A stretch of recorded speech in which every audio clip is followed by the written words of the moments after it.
Hey guys, what's up? Fan here again, and today I'm bringing you guys another video. This video is going to be a really quick rundown on the talent build for Zeratul. I'm going to try and keep this under 10 minutes, so I'm going to be going pretty fast. Just going to analyze every talent here and what talent is optimal, why you should take it. So level 1, we start off with Vorpal Blade. Vorpal Blade is basically extremely good. It's an integral part of Zeratul. You activate it to teleport to the last person or structure that you have attacked within 3 seconds. The reason why this is so good is because it gives you a lot more stickiness to the targets that you're trying to like assassinate, be it a Vala, Falstad, or whatever. And it's just really good because it has no range limit. Whereas teleport, you see it has like a 6 or so range limit. Vorpal Blade, a Falstad could fly from, this keep all the way over here, and then all you have to do is Vorpal Blade, and you'll still be right next to him. And that comes in useful in so many different cases. It basically negates a escape skill from the enemy. So if a Vala tumbles, you Vorpal Blade, you're right on him still, he can't get away. Sylvanas ease away, Vorpal, still right on him, can't get away. Falstad gusts you away, Vorpal, you're still right on him. Same thing, Falstad flies, the Haka Z somewhere. Any kind of escape ability, this negates it. That's why it's so good. Also, it gives you additional playmaking, like you can use Vorpal to dodge skill shots in team fights. It's basically treated as another Blink. So very strong ability. Really no reason you would ever go anything else at level 1 in my opinion. Greater Cleave is good if you're going for a Cleave build. I could see you going this maybe, but right now Cleave build is just not strong enough. So unless Cleave gets buffed in the future, you're going to be sticking with Vorpal Blade for now.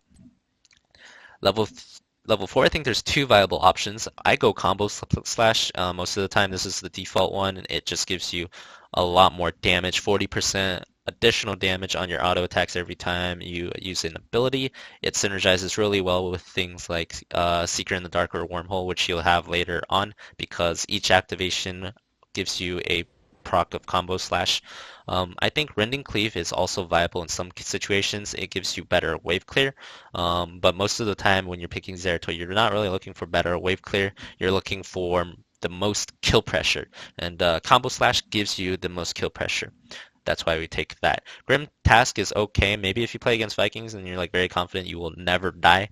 The main drawback is if you ever die, then Combo Splash just gives you so much more damage than Grim Task does. And it doesn't matter if you die or not, so taking Combo Slash there. Level 7, the new Zeratul build these days always picks Seeker in the Dark. I know some people still use Wormhole, and there's an argument to be made in some situations Wormhole is better than Seeker, but from my personal experience, I think Seeker is like better 98% of the time. So why is that?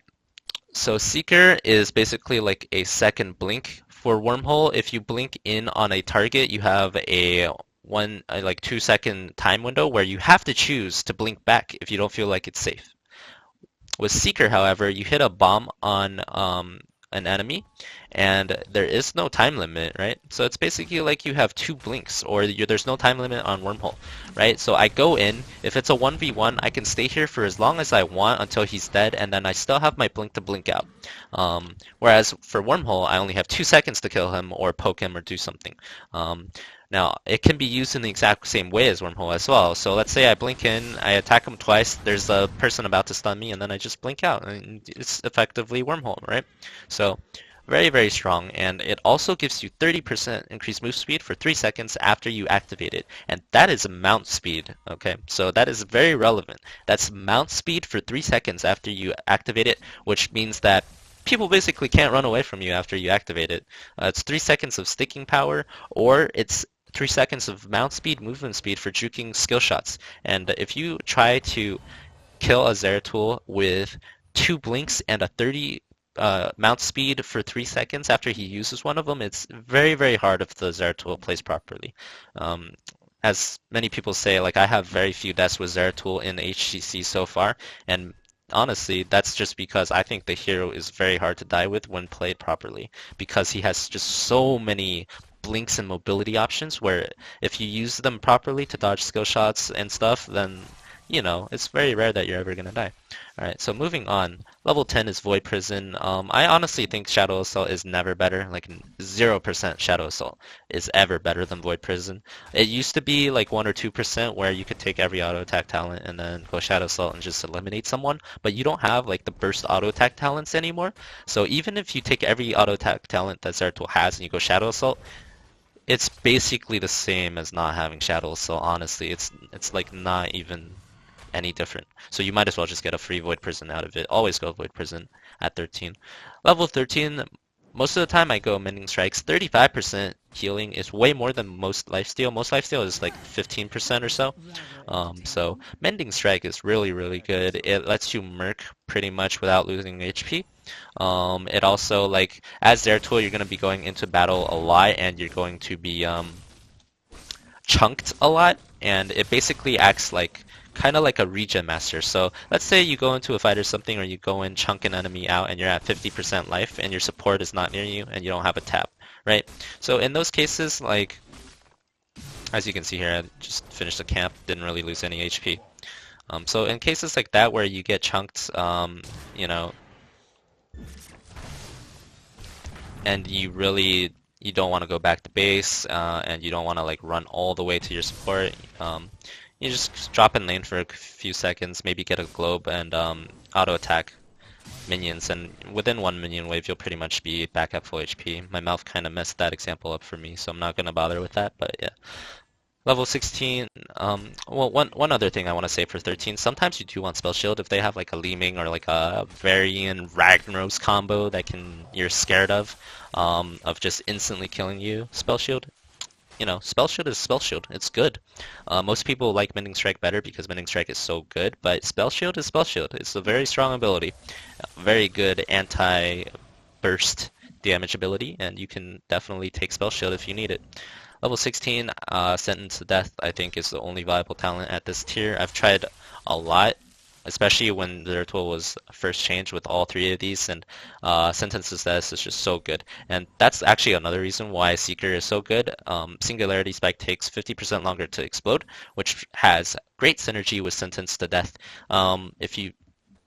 Because you basically have 50% increased damage while they have the Singularity Spike on them. Without Seeker in the Dark, generally you can get one empowered auto attack from Sentence to Death on a target, but with Seeker in the Dark you get two. And that is very relevant because, as you can see here, every auto attack did... let me toggle cooldowns here. So, yeah, every auto attack right now is doing 546 damage at level 20, right? So that's like 500 damage auto attacks. So 2 instead of 1 is 500 more extra damage. So very relevant, very strong, and it also amplifies the damage of your Q. And if you have Rewind, it's a lot of damage amplification for the rest of your abilities as well. So that moves on to our level 20. Level 20, you want Rewind here pretty much no matter what. Yep, just want Rewind, 100%. It just gives you so much kill pressure, so much playmaking ability. You get 2 blinks, you get, well, actually you get like 4 blinks because you get 2 Ws and 2 Es.